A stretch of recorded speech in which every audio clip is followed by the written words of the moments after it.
It can strike anywhere, anytime, and with frightening speed, take human life. To protect us from its ravages, a rare breed of heroes are trained and willing to face the dangers down. And yet, as buildings grow ever taller, the tools at their disposal are increasingly not up to the task, and skyscraper denizens find themselves in mounting jeopardy. Go up 10 stories, you're spent. They run out of air in a position where they can't get out. Lose a lot of people from the smoke. New solutions must be found to keep not only our firefighters safe and able to do their job, but to provide innovative ways for escape. And so, with the unprecedented cooperation of New York's regional fire departments, we've assembled a team of experts in search of a solution. Our think tank will bring firefighting technology into the future. Look at it now. That is heavy. This is really cool. With an immersion in every aspect of firefighting, they will start from scratch with 48 hours to deliver new concepts for firefighters of the future.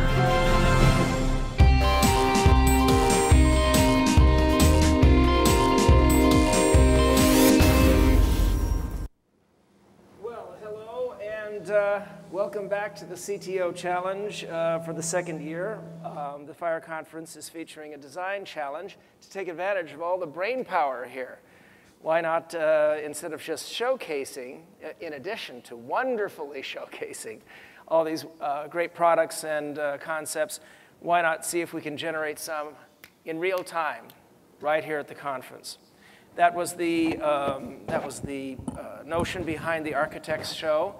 And if any of you would like to see the two pilots, the firefighting and escape pilot and the Design the Next Humvee pilot, Scott Schramke has the full episodes back there, and they may set up something so you can watch the DVD on a computer or something in the back.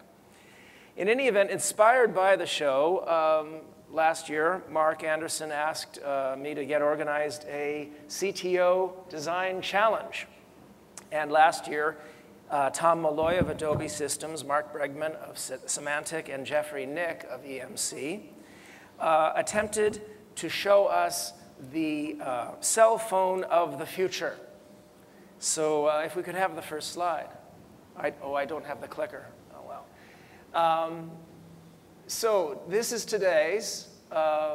This is what we're going to do today. And this is what happened last time. You can see Jeff, Nick, and Mark Bregman's name up there.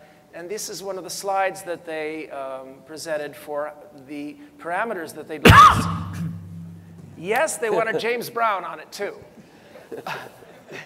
The cell phone of the future, the different parameters that they'd like to have so that it could be a flexible, universal access to device similar to what Frederick Pohl described as his Joymaker device back when he wrote it in 1952.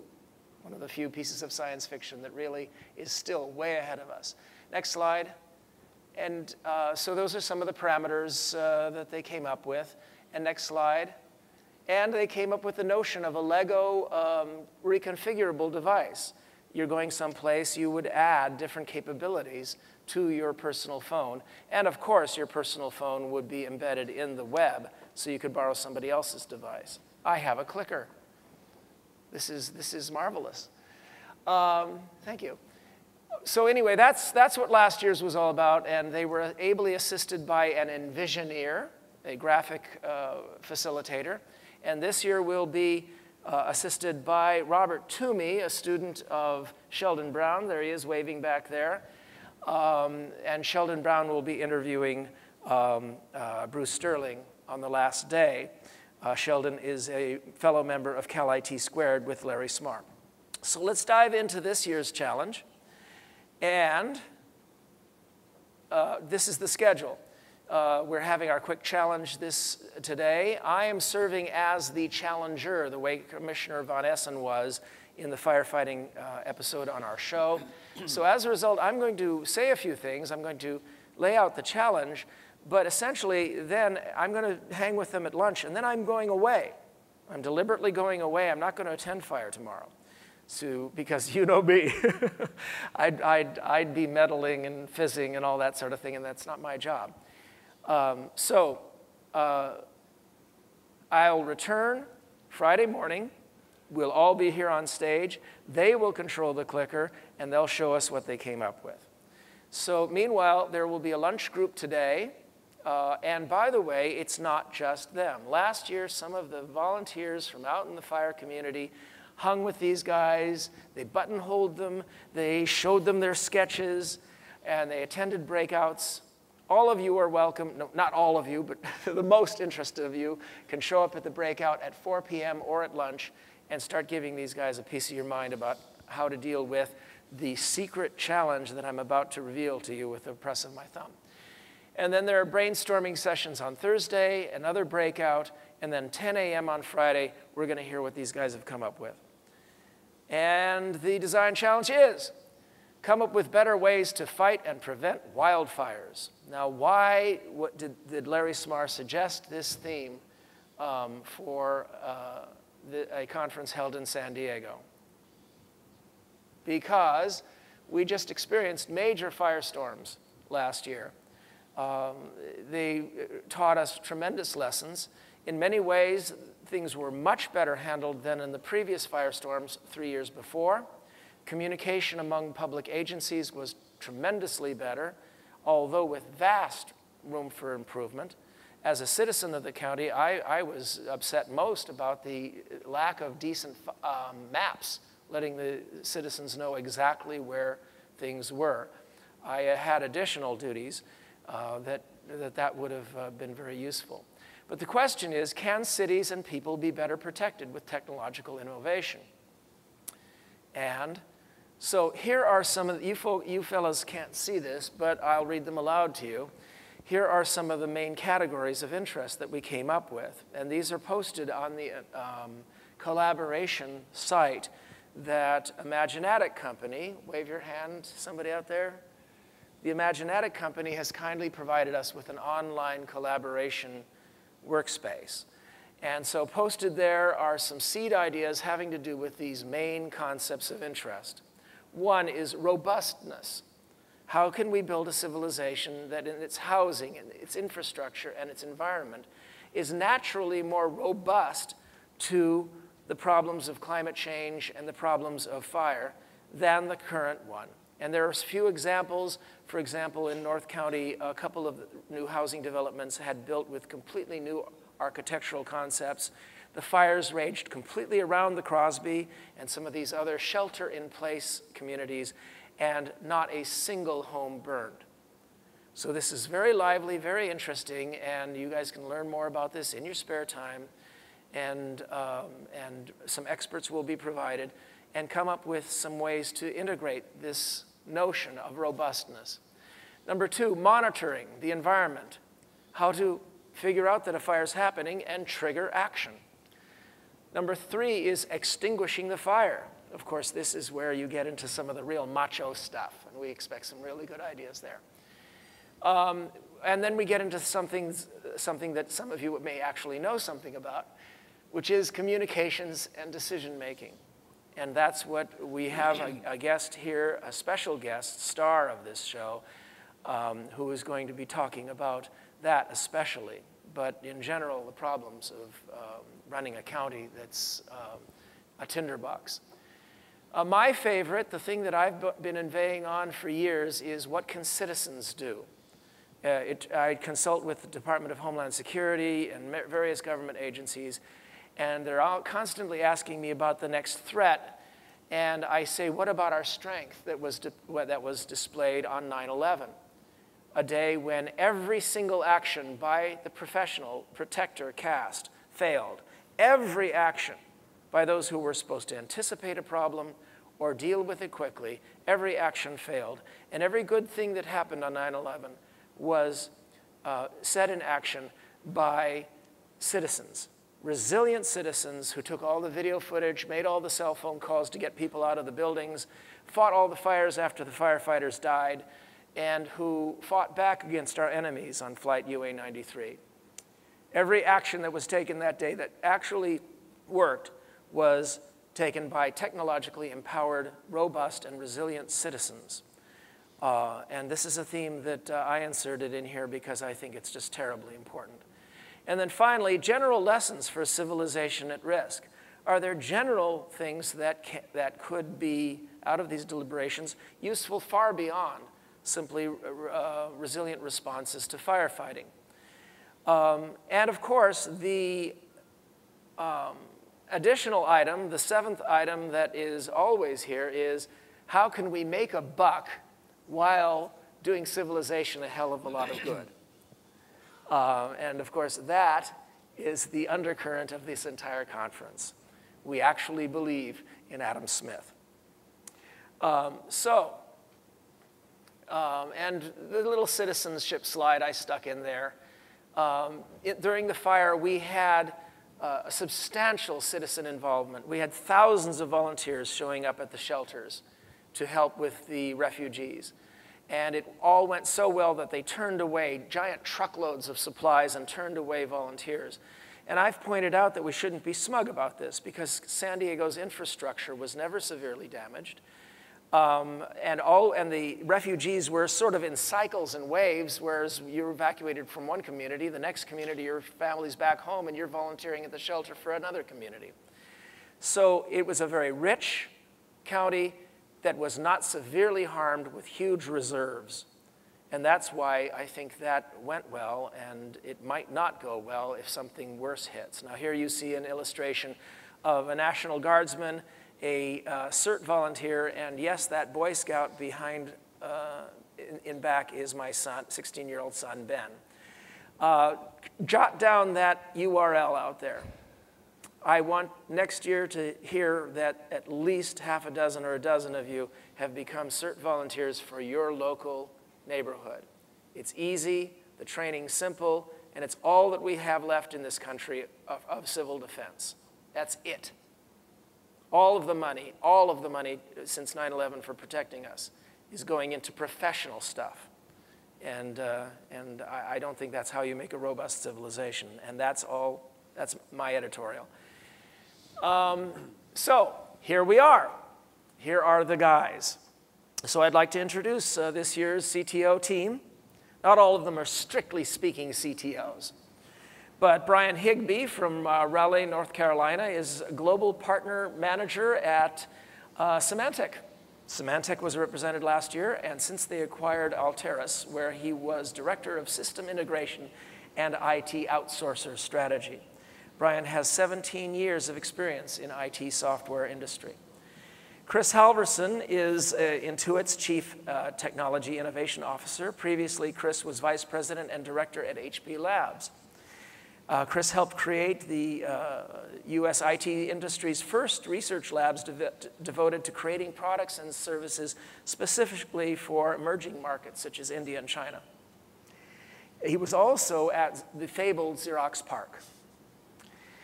Kevin Walter is Senior Director of Strategic Planning for the CTO at EMC Corporation, another corporation that was represented on the last CTO Challenge.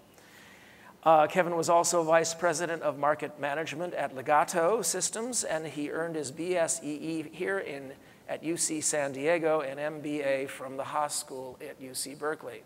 He took those degrees in the right order. Kelly Millsaps is U.S. Central Region CTO for Avanade, offering infrastructure and application solutions for highly distributed enterprises in the biomedical, financial services, retail, and energy sectors. Kelly is surveying the business landscape in search of the next big thing and helps organizations execute proof of concept efforts. So pay heed, those of you guys who are here with great business ideas. And next, my friend Larry Smarr. We're really glad to have him on the panel this year. He's not a CTO. Instead, he's the maven of all things visualizable.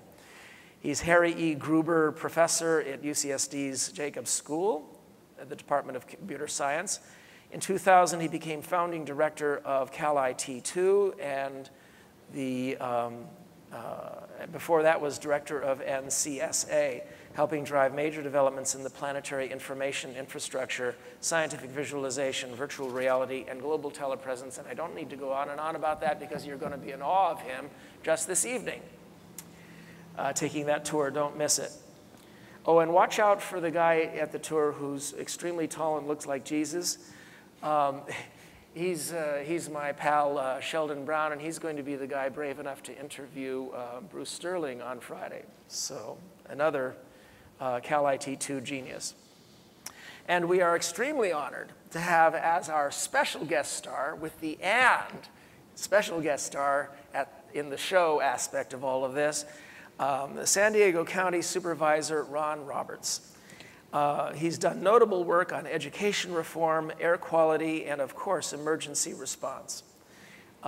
He was among the most important public officials during the wildstorms of 2003 and 2007, and let me add, was singularly responsible for the upgrades that made the 2007 fire so much more professionally handled by our professionals. Although, again, from my point of view of being the citizenship fetishist, we still have work to go in that area. So, are we? Now, I'd like to give you the Imaginatic website up there. Most of you have received by email a introduction to the Imaginatic site. It was your last email that you received from Mark Anderson. So if you saved it, you should have your instructions how to get in the Imaginatic site. I've seeded all 6 of the categories with some ideas, some generating seeding ideas. Imaginatic is very interested in your feedback, by the way, as to whether or not this collaboration site is useful. So please let them know the hard or the sweet truth about whether or not this helps you. But meanwhile, we also have Robert, who will be there at the sessions. He will be making sketches and then in the evenings putting them into the computer, and tomorrow night he'll be helping you make your slides for your presentation. When we next meet on stage, you'll hear a lot less of my voice, which is always a relief for everybody. And I'll be sitting here saying, gentlemen, and we'll see what's what. Now, I blazed through all that much quicker than I thought, so we're going to actually be able to have a panel. And that's just terrific. So what I would like to do at this point is move over to the opposite end there, introduce Supervisor Roberts, who is going to introduce a short video for us. Well, thank you, David. And let me first start by acknowledging we recognize that we have a lot yet to do. We lost over 1,600 homes in this most recent fire, and that's what David's referred to as an improvement. It's still very unacceptable. The time I've spent on this over the last several years, it's become clear to me that most of our firefighting technology is firmly grounded in the 19th and maybe early 20th century, that there are things that need to be done that haven't been done. The state of California, as an example, is just debating whether we should fight fires with aerial firefighting equipment at night. They've precluded us and, in fact, not allowed us to do this in the past, even though we have helicopters that are equipped to do precisely that. Second illustration of what I'm talking about, and David alluded to the fact that he was inconvenienced by not having maps. We have 4 severely burned firefighters who were basically sent into the battle without a clue as to where the flames were, where they were going, or the danger that they were basically riding into. There are 3 areas that I would like this panel to focus on, especially. There are other things that we could discuss, but I think the most helpful efforts, if they were focused on 3 distinct areas. The first is early detection.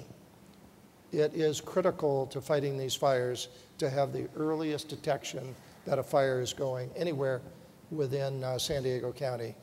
The second is rapid response. How do you get your resources out? How do you fight the fire? The third area is situational awareness. How do the firefighters and everyone else understand what it is, what are we fighting, and where should we be, where should our resources be, and where are our resources?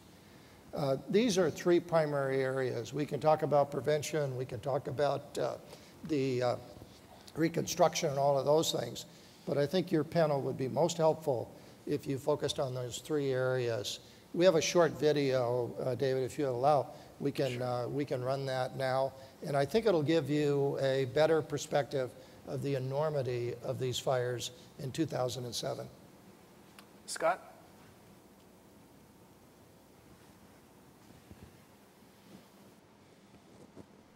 We're on the verge of a major heat wave and near hurricane force winds, the same conditions that fueled the devastating Cedar and Paradise fires nearly 4 years ago. A gentle breeze today, but dangerous winds are expected over the next few days. Winds like the ones which helped fuel the Cedar fire of 2003. Tonight, California inferno. Raging wildfires fueled by fierce winds are burning out of control around Malibu, threatening a college campus and some of the most beautiful homes in the world. Tonight, firestorm in California. Wildfires turn acre after acre, mile after mile into a war zone. Tonight on Nightline, a blaze. We're live from the fire zone as flames ravage Los Angeles and San Diego all the way to the Mexican border, forcing 250,000 people from their homes. The high temperatures, the low humidity, and the very, very strong winds, those have all combined to create what we refer to in San Diego as the perfect firestorm. In fact, the situation has gotten dramatically worse overnight. And we were faced with a situation this morning which is worse than many of us could have imagined just a few short hours ago. Overnight, the weather remained warm and dry, and the winds, if anything, increased in almost every area of the county, and that did not bode well for fire behavior. We continued to see rapid fire spread, extraordinarily long flame lengths, 100 or 200 foot flame lengths, and truly explosive fire behavior. 7 counties due to the wildfires raging across Southern California. Those areas include LA, Orange, Riverside, San Bernardino, Santa Barbara, Ventura, and San Diego counties. The governor's action clears the way for the state's Office of Emergency Services to deploy personnel and equipment to assist in the various firefights. The irony is that this is almost exactly 4 years to the date of what has been the worst fire in San Diego County history. We have a team of people not only from the county but from all of the agencies that are involved, the fire agencies and all of our emergency response people. Our priorities are to save lives and to protect property. We have a situation here which we've worried about for a long time and done a great deal to try to prepare ourselves to protect it, knowing full well that there's no perfect preparation other than denuding the landscape, which is absolutely not why people are there. 250,000 people in and around San Diego County are under mandatory evacuation orders right now. Well, the largest evacuation in the history of the state of California is now underway. Here in San Diego County alone, more than 500,000 people have been evacuated, and that is 20% of the county's population. The Associated Press is estimating that 910,000 people, so just under 1 million Californians, have evacuated. If true, that would make it one of the largest peacetime evacuations in the modern history of the United States. The San Diego County Sheriff's Department with an emergency message on October 24th at 13:15. That reverse 911 call went out to hundreds of thousands of people, alerting them of fire danger. This system has the ability in a 30-second spot to give people directions on how to get out. When I left, the stairs were on fire, next to me was on fire, this lot was on fire. I knew that my home was gone. It's all gone. See, and we're digging through the ashes, but Yeah, can't find too much right now.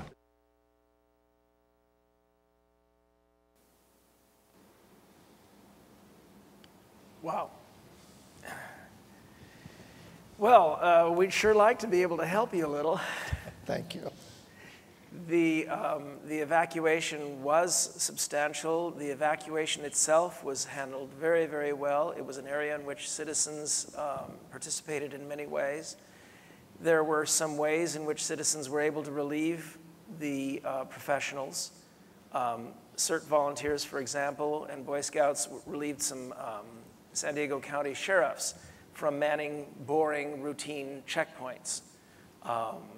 Traffic checkpoints, so that they could then go on and do other things. One thing that I had heard was that some of our firefighting units, actual firefighting gear and trained personnel, were sent on errands to go up to the top of hills to see where the fire was.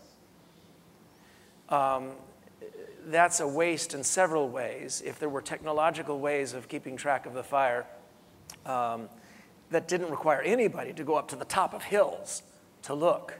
I mean, what century are we in?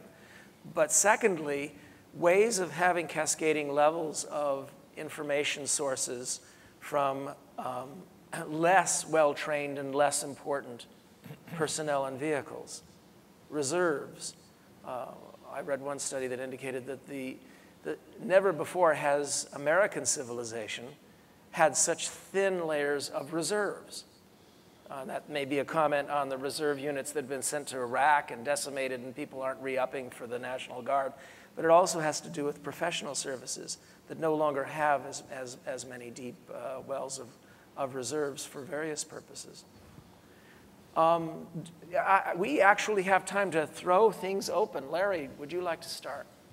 Well, I think that one of the issues here is that we get these Santa Ana wind conditions during certain parts of the year. If the winds weren't going 100 miles an hour through the passes, this wouldn't have developed into the firestorm it did. So I think partly it's the time of year, and particularly what that does is bring in desert winds and very low humidity. And so there's a fairly complex play here of figuring out when we're getting to a point that just one little spark or something can set this off. And that's the point where we can escalate into having predators overhead. We work with NASA to get real-time satellite images back and so forth. But the trouble is to go to the command center where Ron and his people were and to get that information integrated is really a system integration. And that's why I think a lot of the CTOs are going to be very helpful here, because the county doesn't have an R&D unit. I mean, this is the problem in America. We have plenty of R&D for the Defense Department for overseas, but in our first responder forces, there's no natural R&D unit. I think the land-grant universities could decide to play that role, but they haven't been tasked with it yet. And so there's a system integration of these sensor feeds, decision support, real-time situational awareness, and a way to get that out to the citizens. Also, with everyone having a cell phone that has GPS and cameras, that means the citizens could be populating very distributed data into that system. But that system does not exist right now, although pieces of it have been prototyped. Well, Mark, we show 3 minutes here. Is that accurate? Do we have the 3 minutes? Well, fine. Fellows, do you have anything to add? Yeah, I was wondering, Larry, the system integration effort, it can happen in the mind or it can happen as an IT problem. And getting it solved as an IT problem is usually long time frame and lots of money. But if we had the information feeds and we have the right kind of display technology, the human mind with the information at the retina, might also be able to do better than we can do today.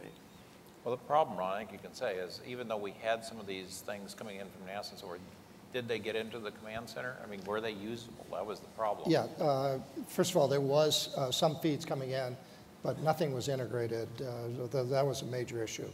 And it was sporadic. There were days, and I can point, Tuesday, which was actually the third day of firefighting, there was a fire going that at the command center, we were convinced was at least 20 miles from where it was actually burning. So it wasn't just being a few meters off. It was very, very bad information. There were attempts to integrate different information systems as all of this was happening. But as we sit here, we've made some changes. In fact, we've actually replaced the reverse 9-1 system with a new, more advanced system that can reach cell phones, send out emails. You can register any kind of communication device and we will find you. But in other areas, I think we're still lagging. To my knowledge, nothing has been done with respect to early detection. Yeah. And that is such a key. And then I think we're seeing at least discussion going on with respect to trying to create some type of a mapping, but there's no work going on, for instance, on modeling. If you have certain conditions, if the humidity is X and the wind is Y, and you know where your fuel load, you should be able to figure that out. Where is this fire going to go? How should you fight it? Where should your resources, which are going to be limited? And by the way, David, in terms of reserves, what we've discovered is you always, in firefighting, you always have a lot of firemen, but your limiting factor is the equipment. So one of the commitments that we're making is to bring more reserve equipment and place it in fire stations so it'll be used just in major emergencies. Because the firefighters, at any given time, about half of them are off duty and they can't go into the fight because they don't have the equipment. So we're going to substantially increase the reserve equipment. But I think in the area that is most resistant to change really is bringing new technologies and new ways of seeing into the fight. And that's why my reference. We need to fight fires like we're fighting wars. And speaking of where is this fire going, this fire conference is moving on. So Mark, did you want me to open for one question maybe, or because I think our time is up? Okay, time's up. But remember, at lunch, these guys are going to claim a couple of tables next to each other. You can join them for that time. And at 4 o'clock, there will be some experts who will come and give presentations in some detail at the CTO breakout session. And believe me, you folks, your ideas, your input will be welcome. These guys are going to be our brainiacs for saving this county next time around. Thank you. Excellent. Excellent.